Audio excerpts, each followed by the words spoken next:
আজি বনাম মাগুৰ মাছৰ আঞ্জা। কিহৰ লগত বনাওঁ দেখাই আছোঁ আহক। মাগুৰ মাছখিনি ভালদৰে হালধি নিমখ সানি পেলাই গৰম তেলত ফ্ৰাই কৰি লৈছোঁ।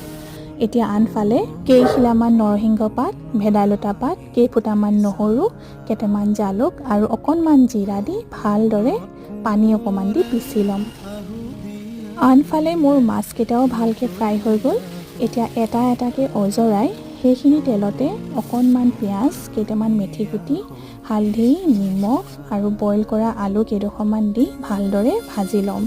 এতিয়া তাত দিছোঁ মই এচামুচ জিৰা গুড়ি, পিচি থোৱা নৰসিংহ আৰু ভেদাইলতা পাতখিনি দি ভালদৰে 5 মিনিটমানৰ কাৰণে ভাজি ল'ম। তাৰপিছত জোখমতে পানী দি উতল অহাৰ পাছত ফ্ৰাই কৰি থোৱা মাছকেইডোখৰ দি দিম। সম্পূৰ্ণ এখন পুষ্টিকৰ মাছৰ আঞ্জা। ৰংটো দেখিয়ে গম পাইছে চাগে খাবলৈ কিমান যে সোৱাদ হ'ব। ৰাতিৰ কাৰণে ভাতকেইটা বাঢ়ি লৈছোঁ। আন এটা ভিডিঅ'ত আকৌ লগ পাম।